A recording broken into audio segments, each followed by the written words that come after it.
பொதுவாழ்வு ஒரு பொன்னாடு. பொதுப்பணி என்ற பெயரால் தான் பெற்ற செல்வாக்கை பணப்பெட்டியை நிரப்பும் வழியாக உபபோகிப்பவன் மக்களால் வெறுக்கப்படுவான். அவன் எவ்வளவு அருமையான கொள்கைகளை கூறினாலும் அது செம்பாகுமே தவிர பொன்னாக மதிக்கப்பட மாட்டாது. பொது வாழ்வு புனிதமானது. உண்மையோடு விளங்கும் உயர் பண்புதான் அதற்கு அடித்தளமானது.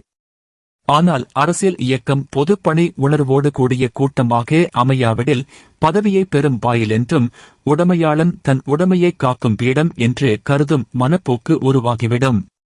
குடியாட்சி கோமான், ஜனவரி 14, 1965.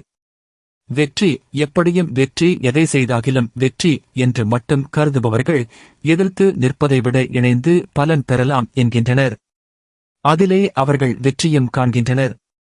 ஆனால் அந்த வெற்றி அவர்களுக்கு சுவை தரும். சமூகத்திற்கு பலன் கிடைத்திடாது. கழகம் மேற்கொண்டுள்ள பணி சமூகத்திற்கு, குடியாட்சி நெறிக்கு வெற்றியை தேடித்தரும் பெரும் முயற்சியாகும். சிதம்பரம் கூட்டம் உருவாகும் வரலாறு. ஆகஸ்ட் 25, 1957. திராவிடப் பெருங்குடி மக்களே, உங்களுக்கு நான் பெருமையுடன் சொல்லிக் கொள்வேன். நாம் போட்டிருக்கிற இந்த அடித்தளம் சாமானியமானதல்ல, காலத்தாலே கிள்ளி எறியப்படக்கூடியதுமல்ல. காதகர்கள் எவ்வளவு பெரிய கல் நெஞ்சத்தை கடப்பாறையாக்கி அவர்கள் கல்லினாலும் போடப்பட்டிருக்கும் இந்த அடித்தளத்தை அவர்களாலே கிள்ளி எறிய முடியாது. அந்த அளவுக்கு பலமான அடித்தளம் போட்டாகிவிட்டதோ. இராச்சிய சபையில் பிப்ரவரி 3, 1963. சாதாரண மக்களை யார் வேண்டுமானாலும் ஏய்த்துவிட முடியும் என்று நினைக்காதீர்கள். சாமானியன் நிரம்பப்படுத்தவனாக இல்லாது இருக்கலாம்.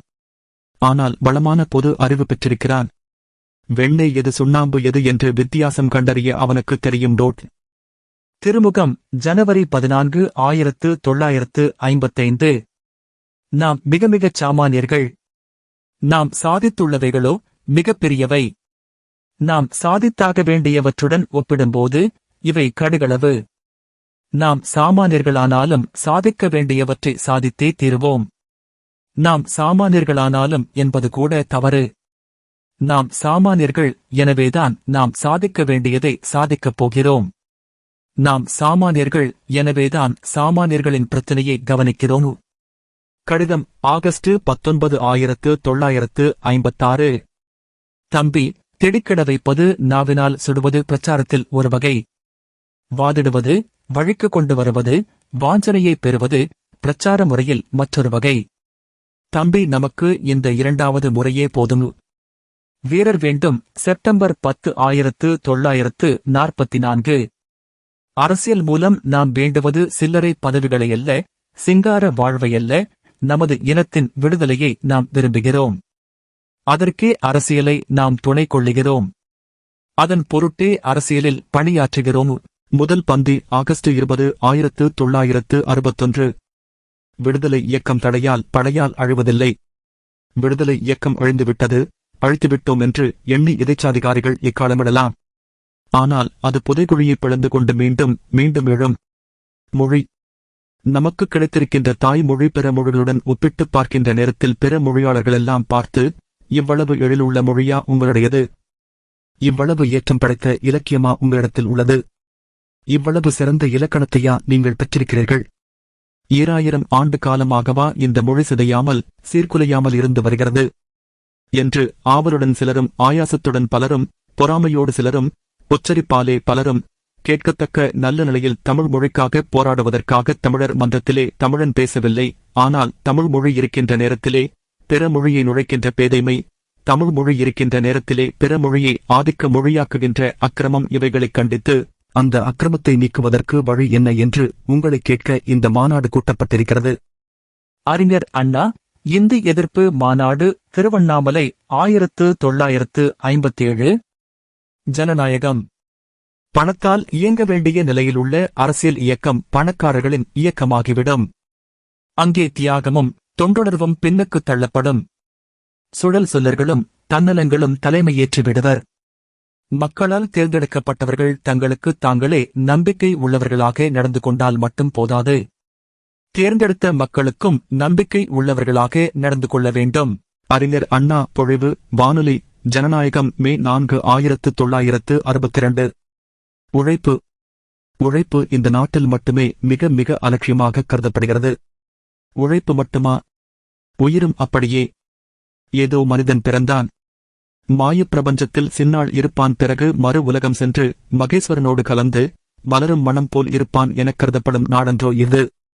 ஆகவேதான் மனித உழைப்பும் உழைப்புக்கேற்ற பயன் பெறாத முறையில் வகுக்கப்பட்டுள்ள உழவு முறைக்கு பலியாக்கப்பட்டு வருகிறது.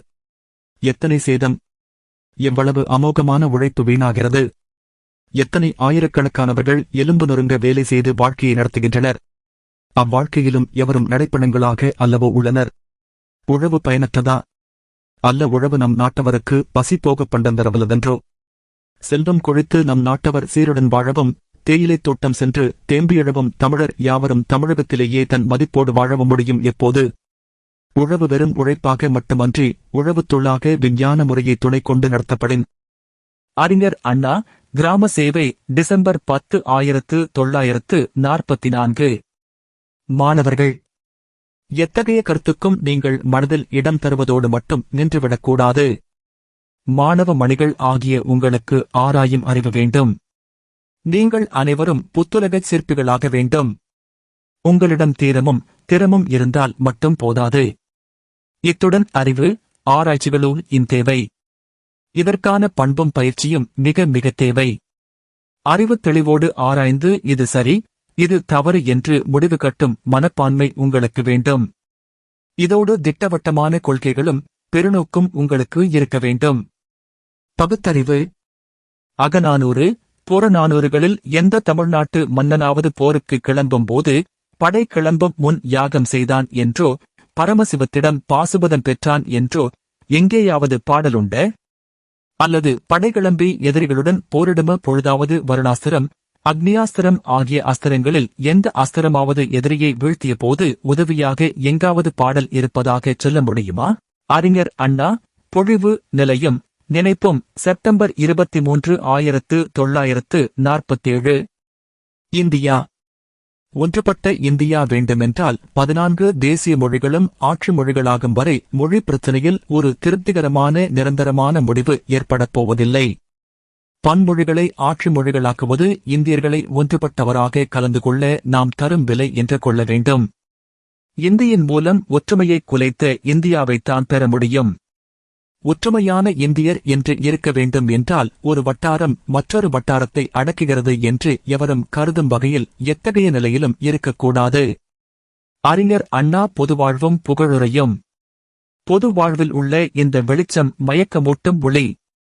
இதனால் மகிழவே கூடாது என்பதல்ல, அது முடியாத காரியம். இதனால் மயக்கமடைந்துவிடக்கூடாது.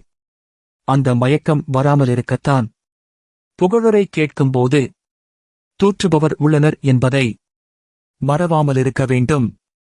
அது மட்டும் போதாது, புகழ்பவர்களில் பலர் இதற்கு முன் நம்மை புகழ்ந்ததில்லை என்பதையும், இதற்கு முன் அவர்களே வேறு பலரை புகழ்ந்திருக்கிறார்கள் என்பதையும் மறக்கக்கூடாது. அதுவும் போதாது, புகழ்பவர்களே பிறகு இகழ்வார்கள் என்பதையும் தெரிந்து கொள்ள வேண்டும்.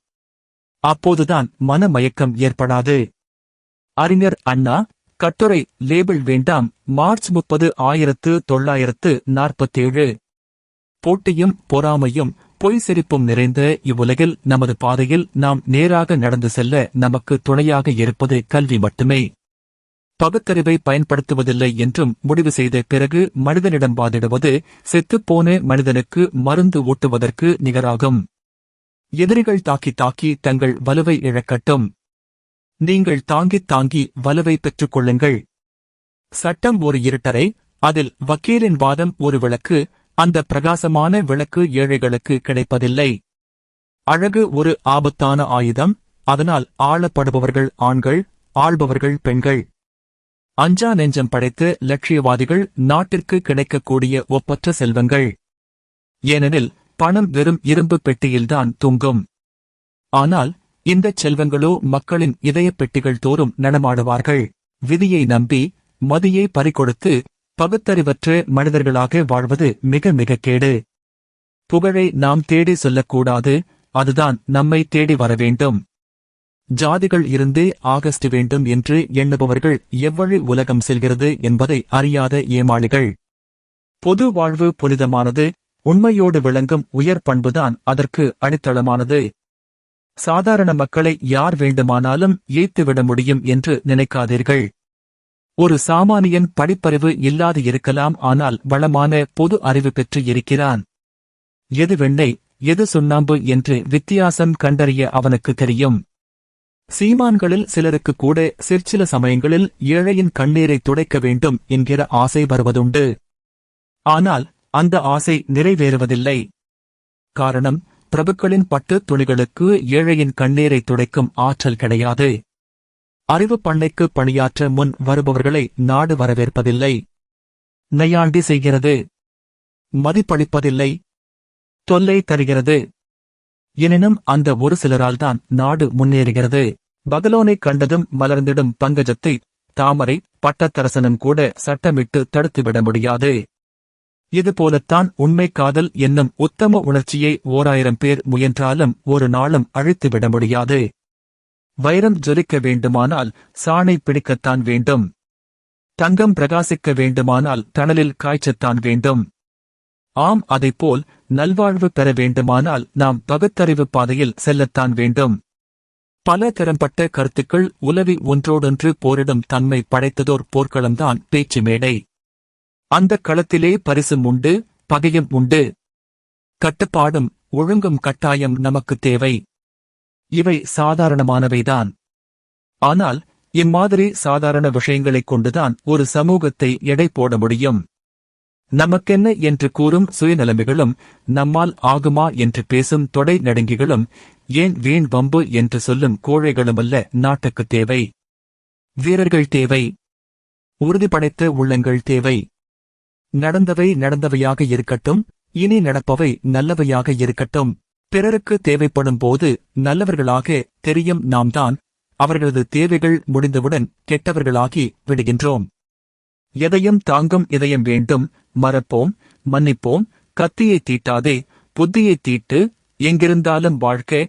ஏழையின் சிரிப்பில் இறைவனைக் காண்போம். மாற்றான் தோட்டத்து மல்லிகைக்கும் மணம் உண்டு. மக்கள் தொண்டே மகேசன் தொண்டு என்ற பிரபலமான வரிகள் அண்ணாவினுடையதே.